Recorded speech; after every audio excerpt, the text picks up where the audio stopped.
Hi guys, welcome back to a new video of mine. If you don't know me, I'm Emily and I love talking about books. So in today's video I will be showing you all the books I have read in December, and for me personally this was a really good reading month, so I'm really happy about that. I actually read 21 books this month, which surprised me so much. I did not expect that, but yeah, I'm really happy about it. Some of them were novellas though, so yeah, but it was a lot of books, I would say. I'm really happy with it because I need to lower my physical TBR. So that was the plan for this month. So I basically just read books that I already had on my physical TBR. Kind of, but yeah. It was a good month. I was sick a week, which helped because I just read basically all week. So yeah, anyways, I have all my books here. I did do the pile wrong, so we're gonna start with the last book that I read and we're just gonna go back to December 1st. I hope you don't mind. It's fine, you know, it's okay. So we ended the month with Anxious People by Fredrik Backman, which was my first Fredrik Backman book, and I've heard a lot of good things about it from a lot of YouTubers like Jamie's Library. I don't know, love her books, and she gave that one 5 stars, so I was really looking forward to read that book and I was so happy I still had the time to read it, and it was a really good book. I gave it 4.5 stars. It's basically about this bank robbery gone wrong and then it ends up as a hostage situation, and bank robber takes these people hostage that are reviewing like an apartment, or yeah, and it's basically a mystery because you're trying to figure out what happens and who the perpetrator is, but equally it's so much fun reading it. Like, it's so much fun. I don't know, the writing style was so fun, it was so relatable, and the author pretty much summed the book up when he said in the first line is literally the story is about a lot of things, but mostly about idiots. And I'm not gonna lie, that's true. But I don't know, the humor was right up my alley and I loved it. So yeah, 4.5 stars. And I'm currently watching the TV show that is up on Netflix, as you can see here. Why do people do that? Like, I hate it. Anyways, so ended the month strong, and I read it in one day on New Year's Eve, and it was a good book, you know? You can read it in one day, which is always positive because you don't get bored. So yeah, then I did a week of reading sad books, which will be up later. I have a lot of reading vlogs about these books, which will most of them all be up later than this one. Yeah, it's fine, you know. So I started the week of sad books with reading You've Reached Sam, which I thought would be the book I would cry the least to. Does that make sense? Like, I wanted to like get sadder and sadder, but actually I did cry to that book and it was really sad, and I loved it. I gave it 4.5 stars again. It was great. It was so sad. It's basically about this high school student, Sam, who dies, and about his girlfriend and how she grieves him, and then she is so sad because she misses him, so she thinks, you know, I'm just gonna call him and listen to his voicemail, which, who has a voicemail? Like, still, I don't. You're just gonna hear a robotic voice when I die. Anyways, so she calls him and he's like, yeah, hey, it's Sam. You've reached Sam. And she was like, oh, what the fuck is going on? And then she was able to talk with him. And yeah, it was really sad. Like, there were really sad moments. And I really liked it. And yeah, it was a really cute short book. Personally, really enjoyed it. But then I read one of my most anticipated reads of the year. I know, pretty late, but that's fine. and I read The First Die at the End, which is such a thick book. Like, it's 550 pages. It's thick. And I read it in 2 days because it was so easy to read. It was something about Adam Severa's writing style is that you can just read it so easily. It's crazy. But yeah, I gave it 4 stars. I wasn't like, oh my god, obsessed with it. But I like the universe. Death Cast. I don't love Death Cast. I would not like it if we had it, but I think it's great, and I love the New York setting in all of his books. And the diversity is always great, and yeah. The ending though, what the fuck? What the actual fuck? Oof. But yeah. I gave this one, yeah, like I said, 4 stars. And then, because I loved this universe so much, I read The First Die at the End again, and I annotated it on my Kindle. I still need to transfer all my notes because the first time I read this, I read it on my Kindle, and I loved it so much, so I bought it and read it again as a physical book, and now I read it again, so that's fun. 5 stars, comfort book of all time. I love it so much. It's great. I don't know, I love Mateo and Rufus, and yeah, I'm always like, I'm not gonna read the ending, but then I do and I always cry, so I love it. It has a special place in my heart. But yeah, and then the last sad book that I read was Packet the Moon by Kristen Higgins, which I feel like is very famous as a sad book, and it was really good. I gave it 5 stars. It was great, and it broke my heart so much. I didn't cry as much as other people do on TikTok, where they're like, I'm crying the whole time. Like, I only cried at the end, I would say, but it was really sad. It was really, really sad. It's basically about this husband and his wife, which applause because the people actually got older than 18 years old, which they did not in these books. But yeah, and the wife of the husband dies out of a terminal illness, and the husband is left alone, and he gets letters every month by his wife to tell him how to live on, because he's kind of like a bit awkward because he has Asperger's, so he doesn't really know how to live. I don't know if that's because of the Asperger's or because of his personality, but it was fun reading his thoughts. I don't know, there were moments I laughed out loud in this book, and it's a really, really sad book. So that was kind of nice, you know? And I loved it. I loved all the characters. Bradley, he has my heart. He was great. And yeah, I really liked it. And I missed it. And I listened to Already Gone in this week so many times. Anyways, then I read a Christmas book, Love Life Farms. I actually kind of read it like all throughout Christmas time. Like, I started on the 6th of December and read it until the 25th of December. So we picked it up, read it, picked it up again, and read it on my Kindle. And it was a cute little romance story. I gave 4 stars because it was really enjoyable. You could read it like all the time during all seasons, because it's not super Christmassy. Like, it doesn't push it in your face, you know? I mean, it's set on a Christmas tree farm, so it is Christmassy, but not like extremely Christmassy.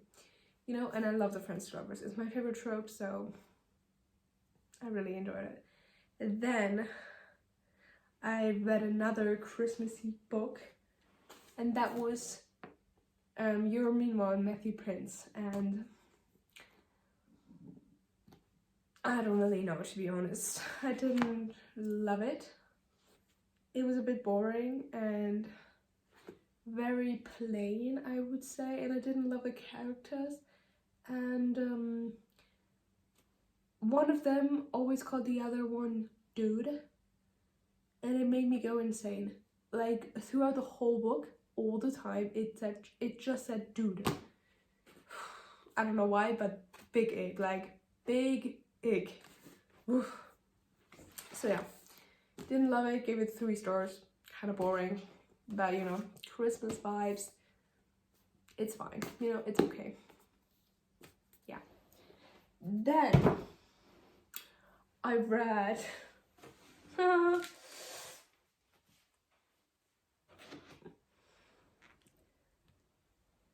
Niche Me books, all of them, right after each other, which was kind of fun, kind of a lot. Not gonna lie, I don't know if I missed the characters or I'm kind of like happy I finished it. And I would personally give the whole series like 3.5 stars. It was fine. Like the first 2 were Shatter Me and Unravel Me, and I did like it. Juliet, because she has this lethal power where when she touches somebody, she kills them. A bit unfortunate. So she's basically living in this cell alone for a year. She has no other human contact, and she lives there because she killed somebody, and she's kind of like really self-loathing all the time. Like she's literally all the time like, I hate myself, I'm such a bad person, I'm the worst, I'm literally danger to human, I cannot be touched. I don't know, it was a bit depressing. Like, didn't love the 2 books. And there was this male main character, and I knew he wouldn't be the star of the show, you could call him that, and he kind of just disappeared of that one. Which, where did he go? Literally, where? I don't know. So it's like, what's the point of reading these 2 if I already know who the actual love interest is gonna be? So I don't really know. They were okay, I guess. Then 3 stars.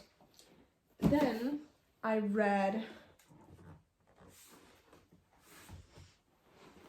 Ignite Me, which was actually my favorite of the whole series. The first half of it was basically just a soap opera, just drama of people kind of fighting, and it was so much fun reading about it because the love triangle just kind of like, it came to the end, and it was really, really good. And I also really liked the end where it was like kind of like war. I wouldn't call it war though. It was a middle thing.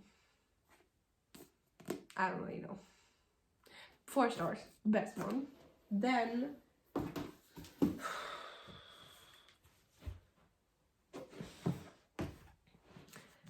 these 2 books, Restore Me and Defy Me. I think it's Restore Me and then Defy Me. Yeah, not sure though. Anyways, these 2 books kind of get 3.5 stars because I liked it more, because at that point Juliet is like a good female character. She's strong, she loves herself, she has a lot of power, which it's really good, you know. I can't really say too much about it because we're deep into the series, but it's good. And I like the found family, even though the found family, like, it was there, but it also kind of just disappeared at times when it was just Juliet and 2 other characters, and the rest just be gone. Only brought up when necessary. So the main character was, okay, so it's Reveal Me first and then Defy Me, and I literally don't remember what happened in these books. Like, I could not tell you what happened in this one and what this one, like, they just kind of blend together. But it was okay. A lot of action happened. It was okay. It was definitely interesting. Like, it kept me on my toes. I read it when I was sick. It was easy to read, so quick to read. I don't know why, but I'm always quicker to read these books than any other books, so that helped, you know. So very easy YA dystopian kind of books. Then we come to the end of the series, and we read Imagine Me, and this book is literally 450 pages, and it is weird. What the author did, I was like, oh my god, what's happening? I don't really like this anymore. It's weird. It's ugh. So I give this one 3 stars, potentially 2.5. I don't really know. Not for me. No thank you.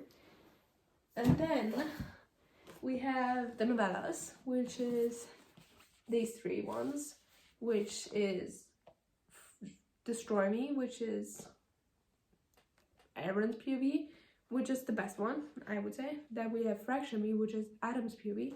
Then we have Shadow Me, which is Kenji's POV, and Reveal Me, which is actually also Kenji's POV. No idea what happened in these 2 books. I forgot. Whoopsie. And in these 2, in the other one, I do remember. It was fine. I think 3 stars, all of them. The last 2 ones, meh. Then we have the last one, which is basically an extended epilogue, which was kind of nice reading about them, but I think I was going into it with the wrong mindset, because I thought I somewhere read or something that it was basically about all of the characters' POVs, and obviously all of them happy, kind of living together. No, it was just about one thing, and the thing was kind of boring, and I did not like the thing, and I did not like Warner in this one. Like, he was weird as in Imagine Me, and I didn't like him. I was going through a phase, you know, I was liking him, Shadow Me, Unravel Me, Ignite Me, Reveal Me, Destroy, Defy Me, Imagine Me, Believe Me, like, you know. So that kind of sucked, but it was easy. I mean, it's 120 pages, so nothing to cry about. Then that kind of took over my December, kind of like a lot, but that was fine, you know. I had fun reading it. I was mostly enjoying it. But before that, I read a book which was really challenging, I would say, and that was Babel. And I give this one 3.5 stars, potentially 4, because listen, I didn't love like the plot, like I wasn't super interested, and it was like I needed something to happen, and it was a lot about words and the origin of the words, and there were footnotes that explained again the origin of the word, and I was like, okay, nice.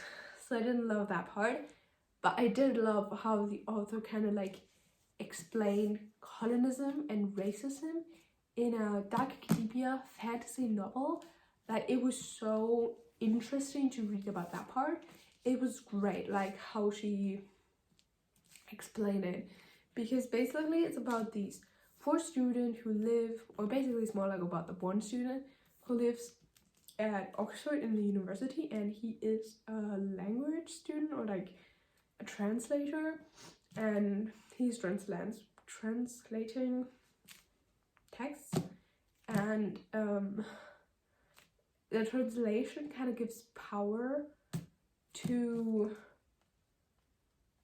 Oxford and the whole UK, because they use silver bars for everything, kind of, and these only get power through the translations, or can only be used with translations or by translators. I'm not sure.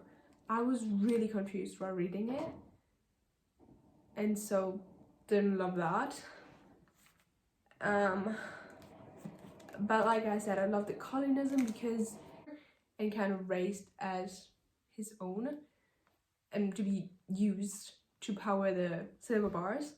So he was kind of like exploited, and a lot of these students were from all around the world because they knew more languages, and they were kind of exploited, which was basically like the, I don't know the exact word, but like the metaphor for the colonism, and like the actual word where like first world countries are exploiting third world countries, you know, that kind of thing. Horrible. obviously. And that was really like interesting to read and very informative, and I really liked that part, and it was so good explained. So I did really love it. And the ending wasn't as shocking as I would have expected it from what I saw on TikTok and stuff like that, but it was still good. And you know, I read a lot of YA easy books this month, so this book kind of makes up for it, because it was definitely heavier and like more difficult to read than Shadow Me. But yeah, 3.5 stars to 4 stars from just the plot, and the author really did a great job. And I do want to read the Poppy War trilogy, which is also by the author, and I'm excited to read more books of the author. Yes. And then I read another Dark Academia book before that, which was If We Were Villains. And oh my god, I fell in love with this book and their characters and the whole plot and the storyline so much. It was my second favorite book of the year, and I read it in December, which was kind of fun. A little bit late, but that's okay, you know. I'm definitely gonna reread it probably in 2023. And I did annotate it a little bit. And yeah, it was great. I still think about the characters even a month-ish later. My whole Pinterest, TikTok, everything, this book. I have the special edition there, because I love it so much. And yeah, it's basically about the 7 friends who live at this prestigious college, and they're theater students who study especially Shakespeare. And then one of the friends dies, and you're trying to figure out who done it, because one of them actually gets convicted, I don't know, for the crime, and spends time in prison. And then 10 years later he like explains what happened. So it's kind of thriller, kind of mystery, kind of Dark Academia, and I love it so much. Yes. And the romance and the ending, no words. Oh my god. Yeah, anyways. And then the first book, just the last book I'm gonna talk about, is In the Holidays by Christina Lauren. It was a fun little Christmas romance book which got me into the Christmas spirit. And yeah, it was, I think, my favorite of all 3 Christmas books I have read this month, which I'm fine with. Like, I really did not need more of them, but that was really cute. It was, again, friends to lovers. Loved it. It gave me a little bit Love in Other Words vibes in a positive way, like great. And they were all in this little cabin in, I think, Utah, but I'm not sure. And all the family, and they've been there, going there every year, and it was so fun to read. And I love the romance in it. It was so good. I love the main character and the female. All of them were great. And the special twist where she's like in a holidays, like she's going through the holiday multiple times, because I don't know what happened, but something happened. So she's reliving the same holiday over and over again. And that was actually quite fun. Like, it did not get boring or at all throughout the whole thing. So it was really good. I loved it. And yeah, those were all the books I have read in December of this month, which is now over, and it's 2023. So happy new year, guys. Actually, I'm so sorry. I constantly forget that it's a new year. For me, it just feels like a new month. I don't know why. But yeah, happy new year to all of you guys. And yeah, I hope you guys enjoyed this book. Let me know what your favorite book was of the month. And yeah, I hope you guys enjoyed it. And I'm probably gonna see you in my January TBR. Okay, love you guys. Bye.